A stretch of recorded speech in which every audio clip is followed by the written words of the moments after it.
Mga sangkot sa pagdukot sa mga nawawalang sabungero, pinangalanan na.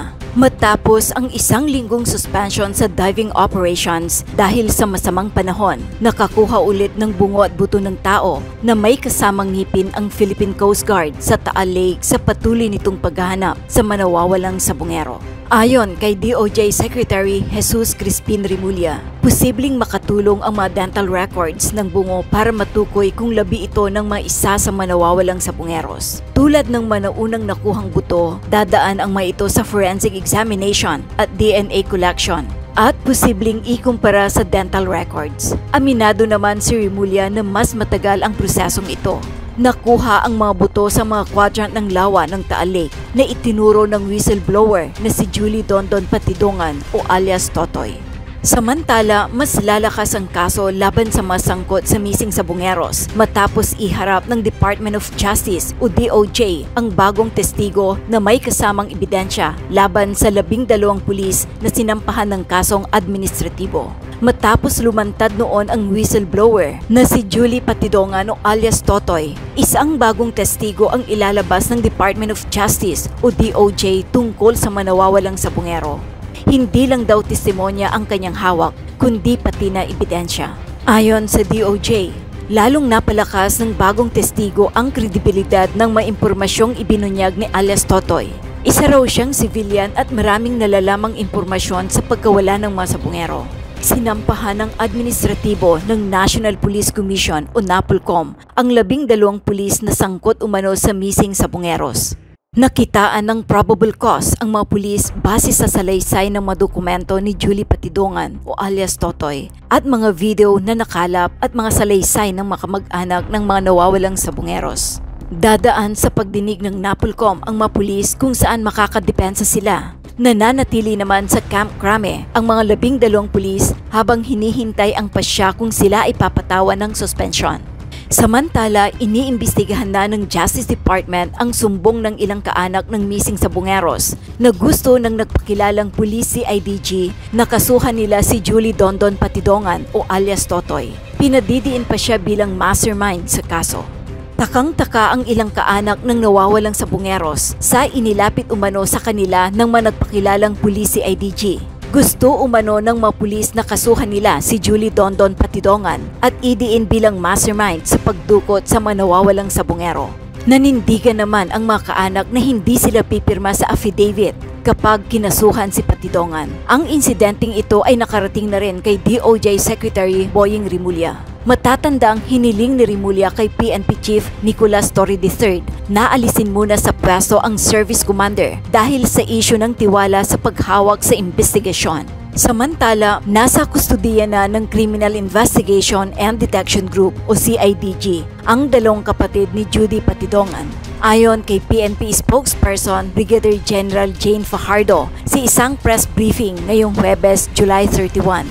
Inaresto ng pulis ang 2 kapatid ni Patidongan sa isang hindi pinangalanang Southeast Asia na bansa at ibinalik sa Pilipinas noong July 22 nang walang fanfare o ingay. Ayon pa kay Fajardo, sina Jose Patidongan at Ilakim Patidongan ay ang mga kapatid ng whistleblower na si Judy Dondon Patidongan ang umanay 2 sangkot sa kaso. Sinabi pa ni Fajardo na ang 2 ay mahalagang mga saksi sa kaso ng mga nawawalang sabungeros na itinuturing bilang mga missing links.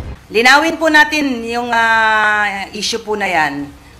Nung mag-assume po si General Macapas as CIDG Director po, the first marching order given by the Chief PNP po ay i-resume po o siguraduhin na yung kaso po ng missing sabungero po ay matutukan. So immediately, General Macapas ay gumalaw po at knowing General Macapas, alam niyo naman po yung background po ni General Macapas. He is a seasoned intelligence officer. He is instrumental in the arrest of Alice Guo. He is instrumental in the arrest of Apollo Kibuloy and many more. So he immediately get down to business at 2 material na witness po yung critical dito sa kaso po ng mga missing sabungero. At nakita na po natin lahat yan. Unang-una po ay yung video ng isang tao na nagwi-withdraw po sa ATM. Ang ATM po na gamit po ng tao po na yon ay isa po doon sa mga nawawalang missing sa Bungero, si Melbert John Santos. So mula pa po nung hinawakan ng CADG ang mga kaso po na yan, way back 2022 hanggang ngayon, ay hinahanap po natin itong tao na ito. Kung matatandaan nyo rin po, may mga lumabas na video na isang taong nakaposas at ini-escortan po ng dalawa. Ang tao po na yon ay si Michael Bautista na isa po sa mga nawawalang missing sa Bungero.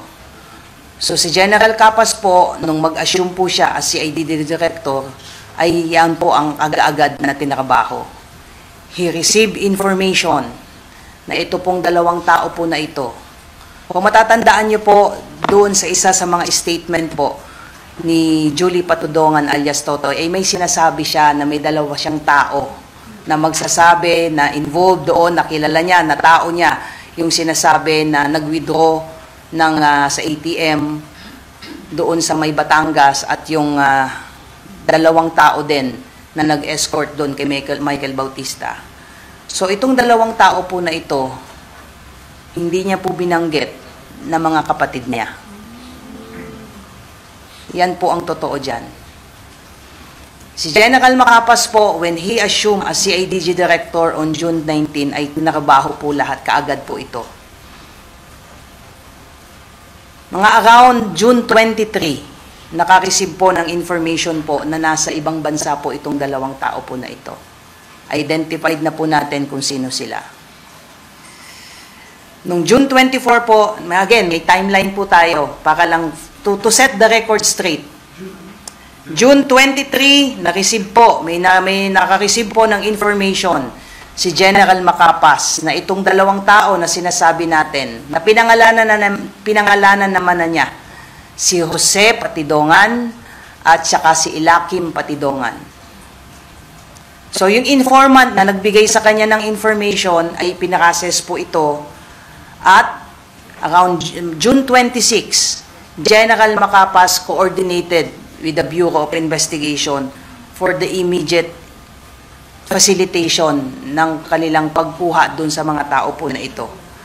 Initially, ang una pong plano ay na-monitor natin doon sa isang bansa sa Southeast Asia na bansa. Yan po ang una. So, nag-co-plan po, nag-formulate po ng case operation plan po ang CIDG led by General Macapas po.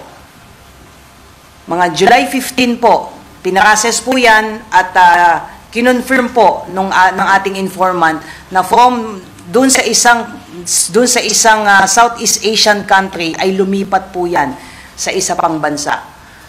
So immediately nung ma-confirm po na gumalaw po itong dalawang tao po na ito, ay nag-request po ng July 15 po ng Foreign Travel Authority po ang team po ni General Macapas po. July 16 po, na-approve po yung COPLA na yon. Ang objective po ay kuhanin po sa ibang bansa yung dalawa pong tao na sinasabi po natin. Na-approve po yung COPLAN po nila at nag-grant po.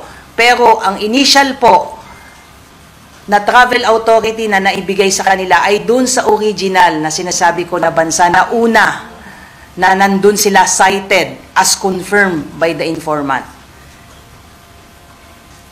From the time na na-receive natin nila ni General Macapas yung info nung June 23 hanggang nung July 18, ay nandun po yung dalawa na yon sa sinasabi nating unang bansa. However, nung maaprubahan po yung COPLAN at mag-grant po yung Foreign Travel Authority po nila ay lumipat po doon sa isang bansa itong dalawa po na ito.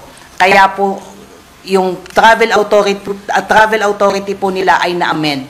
From the original na bansa sa Southeast Asia, lumipat din po sila sa isang bansa sa Southeast Asia din, ay tumulak po no less than si General Macapas papunta po doon sa lugar na yon.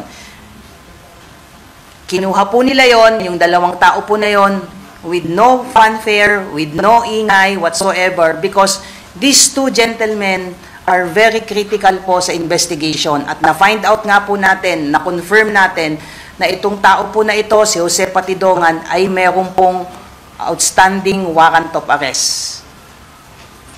At yung isa po na si Elakim Patidongan, nung makuha po yan ni General Macapas mismo, na napakatahimik, walang ingay, hindi natin pinaputok sa media, kasi nga gusto nating makuha itong dalawa na ito dahil naniniwala tayo, ito yung mga missing link doon sa mga kaso ng missing Sabongero.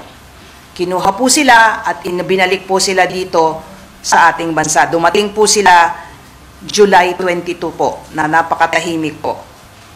Nung pagbalik po nila dito at nag-record check po tayo regarding po dun sa kaso ni Jose Patidongan na robbery, we found out, the CIDG found out na convicted na po ito. Meron na po siyang conviction. So we don't have any other recourse kundi i-turn over po, i-return yung warrant at in compliance doon po sa order ng court ay isinurrender po siya at dahil nga po siya may conviction. Ito pong si Elakim Patidongan, nung nakuha po siya doon sa sinasabi kong Southeast Asia na country po, ang gamit po niyang passport ay sa pangalan po ni Robert Bailon. So nung dinala po sila dito, it was a decision na kailangan po siyang kansampahan ng kaso with respect po dito sa paggamit po ng alias na Robert Bailon. It was a legal strategy. Hindi po natin sila po pwedeng i-hold lang. Wala pong problema kay Jose Patidongan dahil po may warrant of arrest, may conviction pa siya. But with respect kay Elakim Patidongan ay meron pong clear violation po ng batas. So it was a legal strategy on the part of the CIDG na sampahan po ng kaso yan, otherwise masasampahan po sila ng kaso ng arbitrary detention. So, yun po yung istorya dyan. As to the claim na bakit sila sasampahan ng kaso ay sila ay witness dito sa missing Sabongero.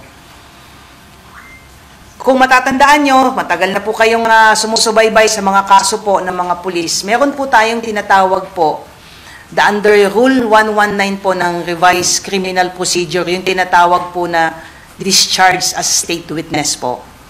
Kailangan po natin gawin, nasampahan po sila ng kaso. Remember, itong dalawa po na ito ay critical. Si Elakim Patidongan, siya po yung nagwi-withdraw sa ATM. Si Jose Patidongan, isa po doon siya, allegedly, again, allegedly, ay isa doon sa nag-escort kay Michael Bautista na nakaposas. So, kailangan po silang sampahan ng kaso bilang mga accused, kasama po si Julie Patidongan, who himself admitted na alam po niya itong mga nangyayari po na ito. The only way para po sila maging witness at ma-discharge as state witness, kailangan po silang sampahan po ng kaso. At kailangan po nating ipaintindi yun sa ating mga kababayan at siyempre sa pamilya po. Hindi po natin alam kung ano po yung nakakating na information sa family kung na ginigipit itong mga possible witness. It was a necessity po at alam din naman po yan ng mga may alam po sa batas na kailangan po muna silang sampahan ng kaso before the prosecutors can file a motion for them to be discharged as state witness. So yun po yung nangyari po doon. At it's so unfair po, very unfair po on the part of General Macapas sa mga lumalabas po ngayong information na he is trying to muddle the investigation. But in reality, yung mama ay nagtrabaho lamang po. Yun po yung istorya po doon. Ngayon, anong tanong, bakit kailangan kasuhan? Sinagot na po natin yon para later on, they can be discharged as state witness. Ano po ba yung mga requisite bago po ang isang individual na kasama po dito sa kaso na ito ay ma-consider na state witness po? Unang-una po, either is an absolute necessity doon po sa kanilang mga testimonya. Obviously, critical po ang magiging testimony po nitong dalawa po na ito because sila po, unang-una, siya po, si Elakim Patidongan yung nag-withdraw allegedly nung ATM na alam natin na pag-aari ng isa sa mga nawawalang Sabongero. So ang tanong dyan, paano napunta sa kanya yung ATM? Kasama ba siya sa nakumuha doon sa nawawalang si Melbert Santos at 3 pa niyang kasamahan? May nag-utos ba sa kanya para mag-withdraw? At may alam ba siya asaan na itong mga nawawalang missing sa Bungero? Ganun po ka-critical yung kanyang participation po. Kaya there is an absolute necessity for the testimony po nitong tao na nag-withdraw sa ATM. Pangalawa po, para ma-considered po siya as state witness, there is no other direct evidence available for the prosecution to prove yung involvement po ng mga possible direct perpetrators sa pagkakawala po ng mga missing sa Bungero hanggang sa mga nag-utos o mastermind na pagkawala ng mga missing sa Bungero po natin. Pangatlo po, yung testimonya po ni Julie Patidongan, hindi po tayo po pwedeng basta mag-rely sa testimony po niya. Kasi later on, pwede po niyang i-retract ito, at later on ay po pwede pong may mga ebidensya that may somehow contradict itong kanyang mga sinasabi. Kailangan po natin ng iba pang testimonya to corroborate yung testimonya po ni Julie Patidongan. Ito pong dalawang tao po natin, we believe, ay po pwede pong i-corroborate dahil nga meron silang direct participation dun sa at least dun sa dalawang nawawalang missing sa Bungero, which is Michael Bautista at si Melbert John Santos. At isa sa pinaka-importante po na requisite para ang isang tao po ay ma-discharge as state witness, he should not be the most guilty doon sa mga perpetrators po.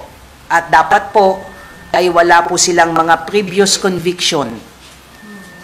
So yun po, kaya nilalatag ko po ito para maintindihan po ng ating mga kababayan na from the start po, ang ginawa lang po ng team po ni General Macapas ay within the bounds of law po.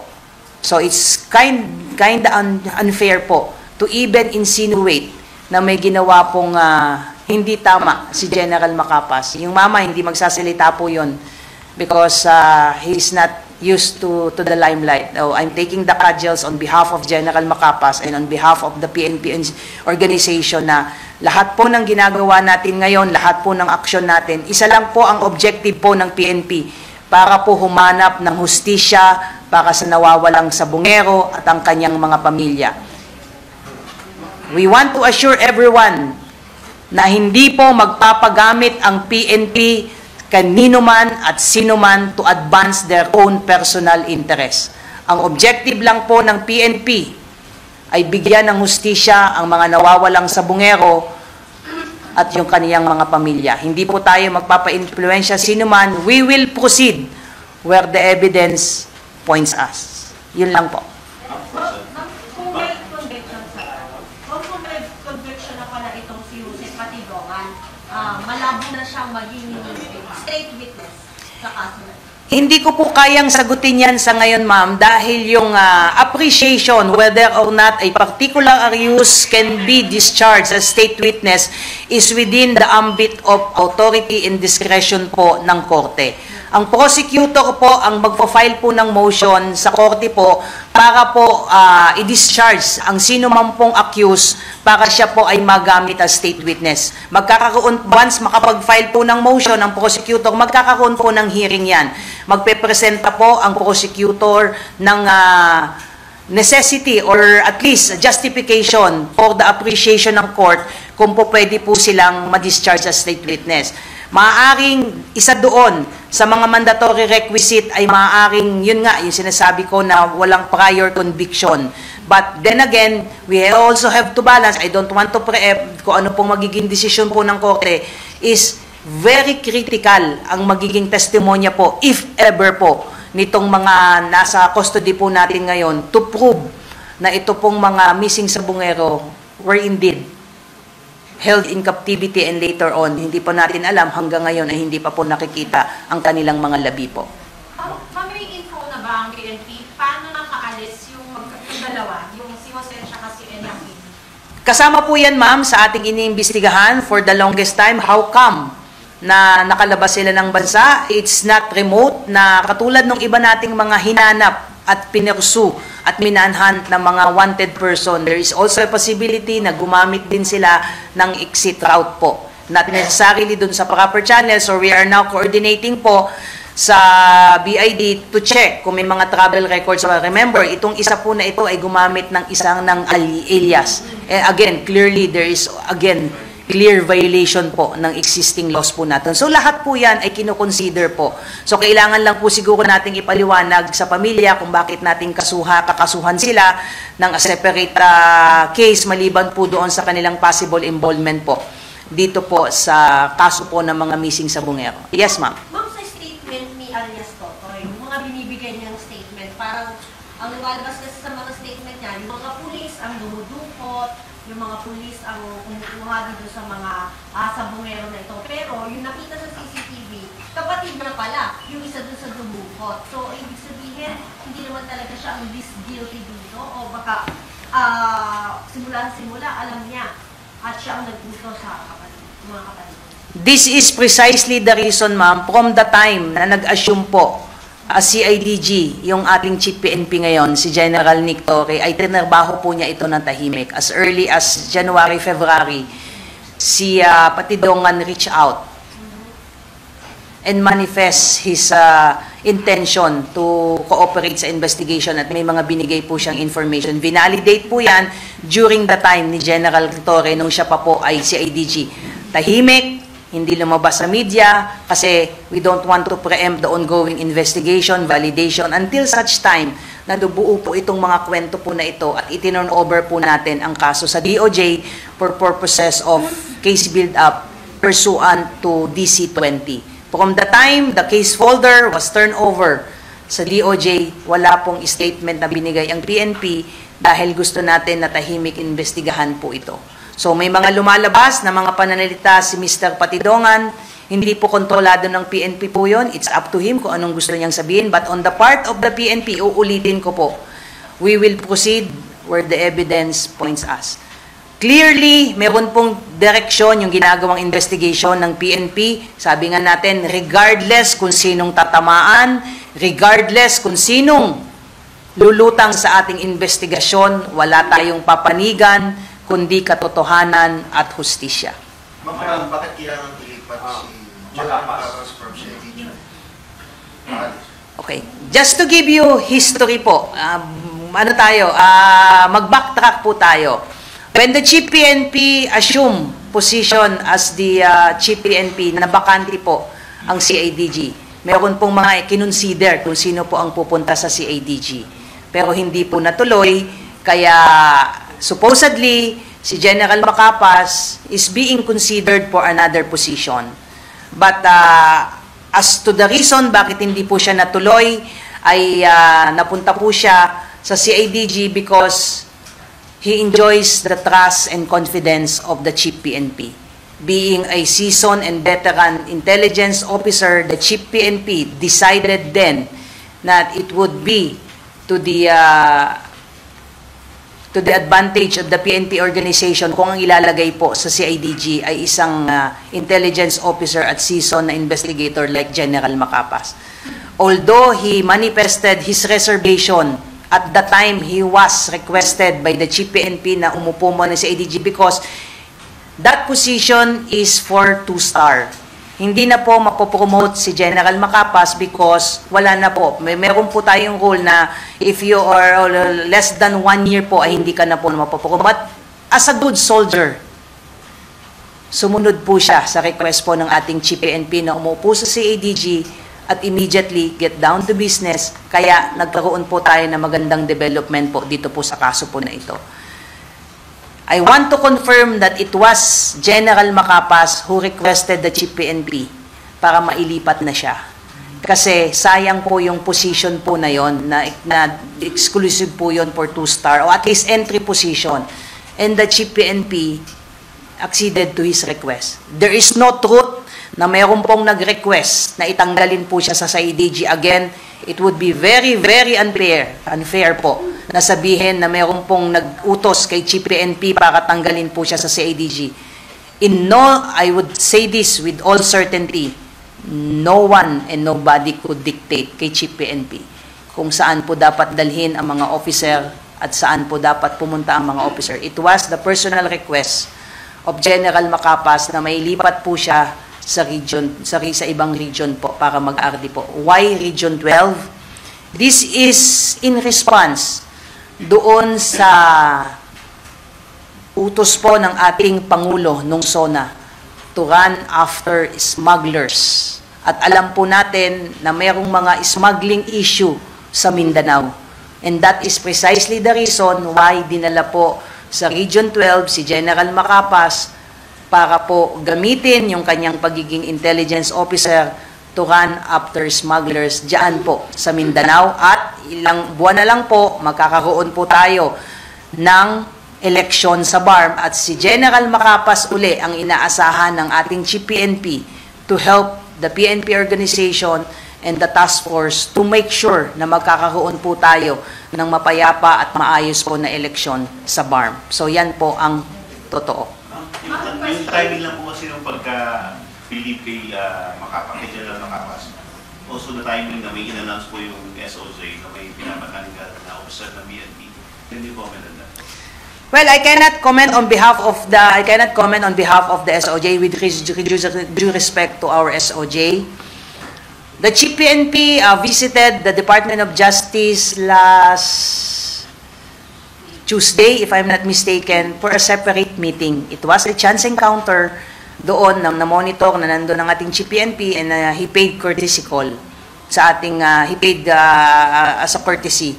But wala pong utos whatsoever na tanggalin po si General Macapas. That's why we are clearing the issue po.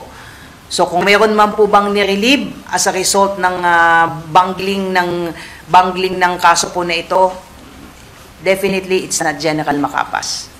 Pero ano po ba? Can you confirm kung meron pong PNP official?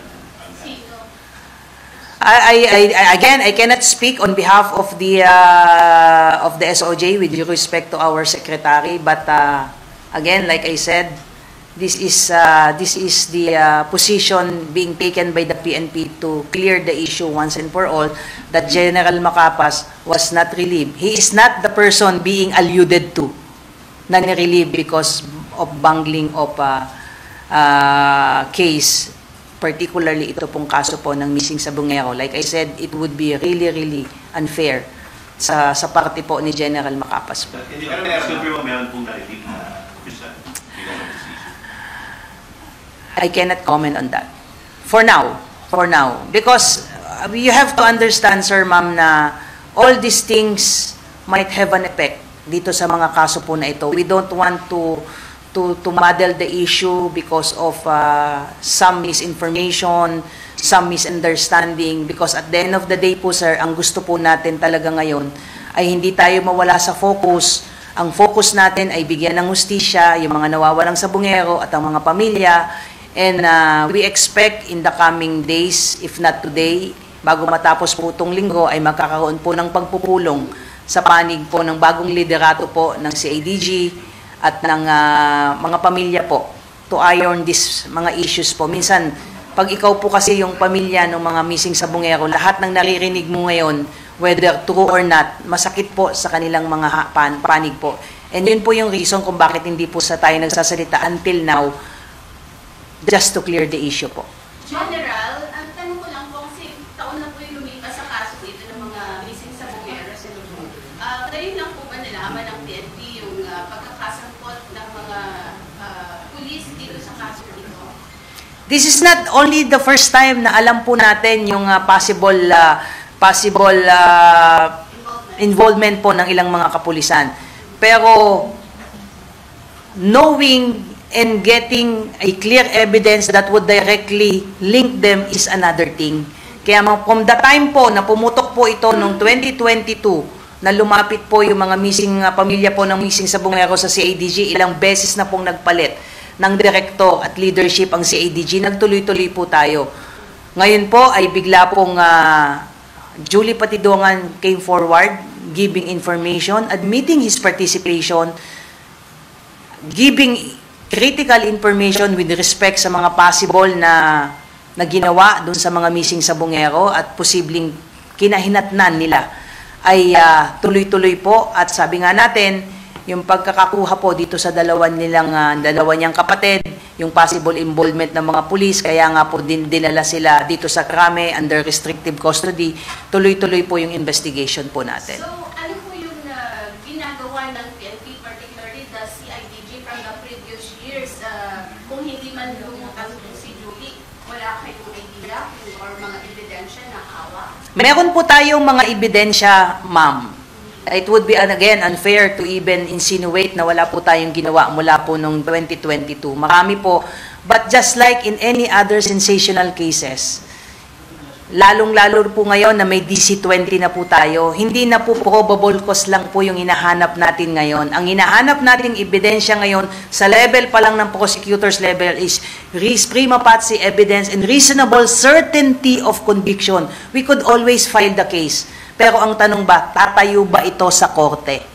So ngayon po na may mga ebidensya po tayo na sa tingin natin ay malaki ang maitutulong po dito sa kaso na ito, let us all move forward to this direction po. Hayaan po natin ang CIDG na gawin po yung kanilang mga trabaho without so much fanfare. Again, ang family din naman po ay nagre-request din naman po ng kaunting privacy para dito po sa pagkamit po nila ng hustisya at ayun, gusto ko pong kuhanin, ma'am, sir, yung pagkakataon na ito para once and for all reassure the family of the missing Sabongero at ang ating mga kababayan na hindi po kailanman bumitaw ang PNP, lalong-lalo na po ang CIDG sa pag-imbestiga po ng kaso po na ito. At sana po, kung meron pa po dyan, na meron pa pong mga information na makakatulong sa kaso po na ito, magsama-sama po tayo para sa pagkamit po ng hustisya sa mga nawawalang Sabongero po. Ma'am, ang PNP ba sa ngayon, meron ang hawak na affidavit mismo ni Patidongan, ni alias Totoy? I understand, ma'am, ay yung pong forward po na case folder po sa DOJ ay kalaki po doon ang affidavit po ni Mr. Patidongan po at dumadaan po ngayon yan sa case build-up. At meron na rin pong ibinigay na initial recommendation po ang National Prosecution Service at meron pa po tayong ibang mga ebidensya at iba pa pong mga requirements na kailangan po nating isumiti sa kanila before the DOJ, at least sa level po ng National Prosecutor Service, para po i-elevate po ito at sampahan po ng information with respect po doon sa possible involvement po ng ilang pang mga tao na pinangalanan din po ni Mr. Julie Patidongan. So hanggang sa ngayon, it's safe to say na binubuo pa rin yung kaso para maging airtight siya against doon sa kung sino man yung allegedly behind all this case. Tama po yun, ma'am. Dumadaan po ngayon sa case build-up. Remember, ilang beses na rin nagpa-interview si Julie Patidongan, si alias Totoy. Marami siyang binanggit na pangalan. At ayaw nating basta magsampa ng kaso na hilaw. Gusto natin na may mga pinangalanan siyang mga matataas na tao. And we cannot just rely in the same manner na ginawa natin sa ibang mga malalaki na kaso na hindi tayo pwedeng mag-rely sa isang testimonya lang ng isang tao na ang dali-daling isway. Iba kasi yung usapan ng magsasalita ako in front of the TV at uupo na ako dyan sa korte at ang defense counsel na ang magtatanong ay hindi na natin ma-justify yun. Iba po yun eh. Iba yung allegation and proving such allegation before a competent court po. So yun po yung ginagawa po natin at again, we want to assure the Department of Justice na nandito po ang PNP para makipag-cooperate po sa kanila at lahat po ng bagay na kaya nating gawin within our authority and mandate po ay gagawin po natin yan at katuwang po tayo ng DOJ sa pagkamit po at pagkuha po ng hustisya para po sa mga pamilya. Sir. So yung dalawa na sana, ma'am. Ma'am, yung sinabi mo, ang PNP ba tinitingnan pa ng credible witness si Patidongan? Hindi niya sinabi yung mga kapatid niya na dalawa na find out niya naman mo. It's not for me to say whether or not he is credible or not. It's up to the appreciation of the prosecution and of course the court po. As on the part of the PNP, like I said earlier, ay lahat po ito ay dinokumento ng PNP, binigay po natin sa DOJ, ay ngayon po ay pinag-aaralan po ng DOJ whether or not Julie Patidongan is credible or not. let's submit to the wisdom ng DOJ and of course our court po later on. Ma'am, yung dalawa, nasa na sila? Anong status na ngayon? Yung isa po, si Jose Patidongan po, ay I understand may commitment order na po ito kasi nga convicted na po siya. Yung isa po ay nasa custody pa rin po ng CIDG. Anong kaso po yung conviction? Robbery po. Just, ano lang din, just to follow kay Boss Alfred, paano nyo nalaman yung identity ng dalawa eventually? Kinonfirm nyo ba si Julie Patidongan or sila yung dalawa mismo ang umamin? Ganyan yung yan po yung kahalagahan ng papel po ni General Macapas dito po sa kaso po na ito. It was General Macapas himself who established the identities po ng dalawa po na ito through the recruited informant po.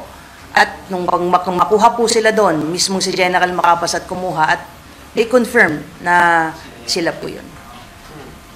Wala namang angulo na sinasabi na may mga insinuation daw na or mga information ng mga police na maaaring ang mastermind niya si Patidongan, si Julie Patidongan, kaya ganun.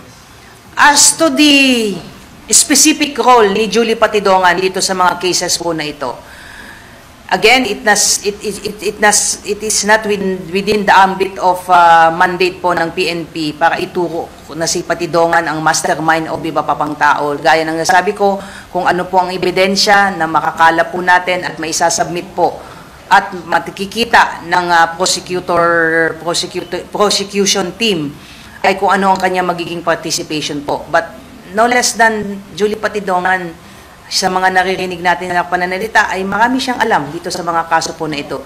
Definitely, his statement would be critical, but then again, importante po na maipaintindi natin na his statement must be corroborated with other pieces of evidence, including ito pong posible pong pakikipagtulungan po nitong dalawang kapatid niya. Because critical po itong dalawang kapatid niya based doon sa mga video footages po na nakalap po natin.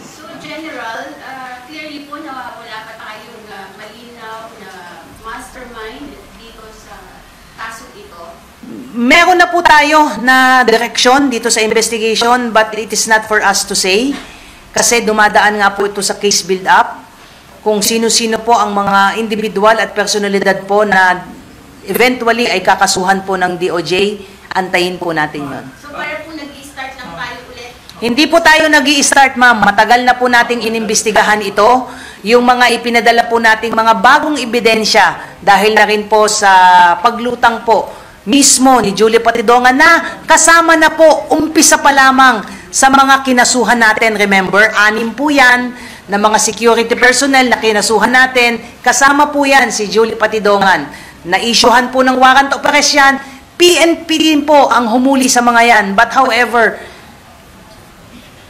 nalabasan po sila, nag-file po sila ng petition for bail, ginaran po yan ng korte po, nalabasan po sila, kaya nakalabas po sila after, I think, paying 1 million cash ban each. So, hindi na po kontrolado po ng PNP yun. But again, it is unfair for anyone to insinuate na tinulugan po itong kaso na po na ito. Tuloy-tuloy po ang ginawang investigation po. It so happened, it's quite...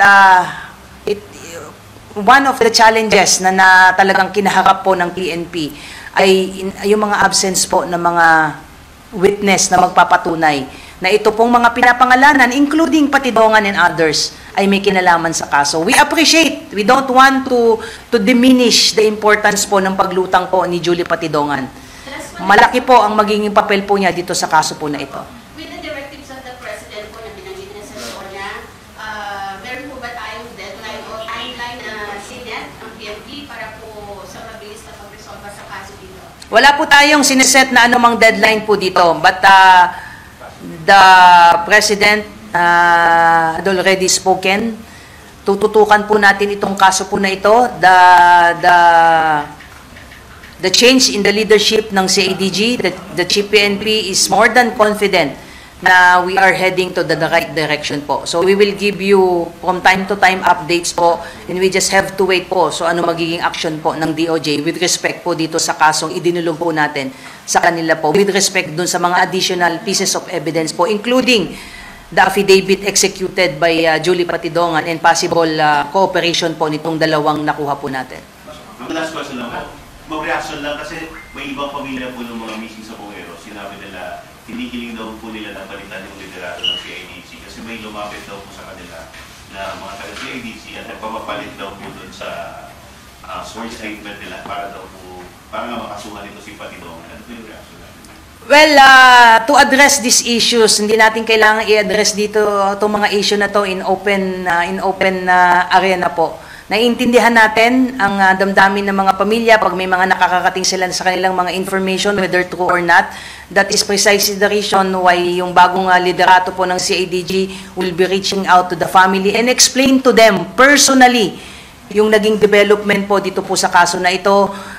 Wala po tayong aakusahan ng sinuman without evidence to substantiate those allegation po. So yun po yung ipapaliwanag po natin sa pamilya at again, to reassure them also na hindi po tayo at nandun po tayo sa direksyon. Kasama po nila tayo sa laban nila para po makakamit po ang hustisya. Ma'am Jean, sa mga police, meron na bang figures sa inyo na willing na silang maging state witness or makipagtulungan doon po sa mga hinawakan po natin? I cannot categorically give comment on that, sir, because ongoing po yung pakikipag-usap po natin dito sa ating mga police at iba pa pong mga posibleng witness po. Again, we don't want to preempt po yung mga posible pong ating gagamitin, but suffice to say po, we are receiving other vital information, not only doon po sa part po ni ng mga Patidongan brothers at yung iba po ay titingnan po natin. Ayaw lang po nating mangyari na we will be announcing it in the media, in the public, at yung iba naman po na mga posible pang magsalita would again be apprehensive, lalo't pumutok na po sa media yung posible nilang pakikipag-cooperate po. Ma'am, lastly doon naman sa ginagawa pong pag-examine ng forensic group natin, update na po ba sila o nasubmit na po ba ito sa mga authorities? Yes po, sir. Doon po sa mga na-recover po na mga possible human remains po doon sa Taal Lake, medyo ang challenge po doon dahil matagal na nga pong nakasubmerge ay medyo wala na po tayong na-extract po accordingly na DNA profile po doon sa matagal na pong nakasubmerge, parang contaminated na po. However po, doon po sa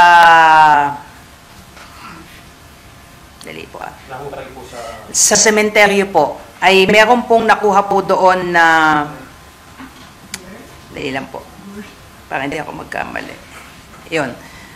Yung 3 cadaver po na na-recover po sa isa sa sementeryo po sa Batangas, 3 pong DNA profiles po ang nakuha po doon, 2 lalaki po at 1 babae po. Doon sa inixium po na DNA doon po sa mga buto po doon sa sementeryo. However po ay negative po doon ang matching doon sa 23 DNA reference po doon sa mga who came forward and provided po DNA profile po. Kahit doon sa babae, yung laging nag-match doon sa mga previous cases na hinakawakan. 23 po kasi lahat yung who voluntarily submitted yung kanilang DNA profile po just to cross-match po doon sa mga na sinisid po ng mga remains at doon po sa 3 cadavers po na nakuha po sa sementeryo. So again, gusto ko rin pong kuhanin din po yung mga pagkakataon na ito. Baka meron pa po tayo dyan na makakapanood po nito na may mga kaanak doon sa mga missing sa Bungero at sinasabi naman po natin yung kondisyon at status po ng mga nakuha po nating mga suot po ng mga posible pong mga biktima po ay kung makikita po nila yan, they can immediately coordinate with us para po madala po natin sila sa forensic group at makuhanan din po ng DNA. I'm sorry, para maka-out of to. Pero kasi may mga hinahanap din tayo mga ibang taong nawawala. For example, yung beauty queen na si Camila, hindi nagawa ba ng PNP yun kahit hindi ito involved dun sa missing sa Bungeros? Dahil may nakuha tayong DNA, i-match na rin natin dun sa mga hinahanap pa natin. Kaya nga po ako, ma'am, nananawagan ngayon na maaaring hindi lamang po baka mga missing sa Bungero ang masosolve po natin sa kaso po na ito. So, for those na family, members of the family na may mga nawalang kaanak po, they can coordinate doon po sa prekimilapit na stasyon po para makuhanan po sila ng DNA test para po baka sakali po may mag-match po dito sa mga nakuha po. And kahapon po as of July, pwede ba natin ipakita? July, pang retrieval operation po ng alleged human remains. As of July 30, may na-recover po uli. Next. Yan po. So, the same process po ang gagawin po natin dyan para po i-confirm po kung next. Yan po. So, as of yesterday po yan. So, it will go the same process just like we did po doon sa iba pang mga nauna po na dadaan po ng proseso po, DNA examination and cross-matching po doon sa mga posibleng miyembro po ng posibleng isa sa mga nawawalang missing sa Bungero o iba pa pong mga napaulat na mga nawawalang biktima po. Ma'am, kasi particularly si Camilo, hindi ba may DNA sample na ang forensic nung... Yes po, yes po, yes po. So, pwede ba yun? Pwede naman po, pwede naman po. Pwede, sabi ko nga, hindi, kung dito sa ginagawa nating pong pursuit on justice para sa missing sa Bungero, baka dahil hindi nga po, so far, wala pong nag-match doon sa mga kaanak po ng at least 23 missing sa Bungeros, ay baka may masolve pa po tayong iba pa na mga nawawalang biktima po. Sige kuya, ikaw muna. Ma'am, pwede bang konting details na doon sa dalawang kapatid?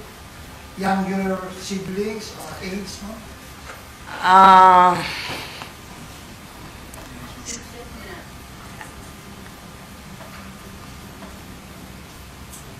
As to their identity, I gave the names, other particulars po, na yung isa may conviction po, yung isa is half-brother, si Elakim, who uses the alias Robert Bailon po. So again, we don't want to preempt again na you also have to understand may mga reservation din po on their part to cooperate and all. Siyempre may mga pamilya din po yan. We don't want to put them on the spot. What is clear to us, at least doon sa mga initial talks with them is they are willing to cooperate po. So, ipagpaumanhin nyo na po, sir, kung di ako makapagbigay ng iba pa pong detalye. But we are hopeful na itutuloy po nila yung pag-cooperate po sa atin para mabigyan din po ng hustisya. Sabi ko nga, napaka-critical po ng kanilang magiging testimonya po. Saan korte mang may warrant po siya? I will have to check, sir, kung saan yung warrant ng conviction po niya. But definitely, meron po siyang... Kung hindi ako nagkakamali, sir, para hindi ako magkamali, ibigay ko sa inyo yung details mamaya kung saan po yung may conviction po siya. Ma'am, update dun sa mga naka-restrictive custody. Natanggap na kaya nila yung formal na sinabang kaso ng nakuha? As a matter of procedure po, ay ipapadala po sa kanila yung kopya po ng decision po ng NAPOLCOM at papadalhan po sila ng summons po niyan para at bibigyan po sila ng pagkakataon na sagutin po yung mga reklamo po laban po sa kanila. Sa ngayon po ay nandito pa rin po sila sa krame under restrictive custody. But as part of due process po, bibigyan din po sila ng pagkakataong sumagot po. Thank you. Mag-subscribe at i-click ang notification bell para sa mga susunod na video updates. Maraming salamat po.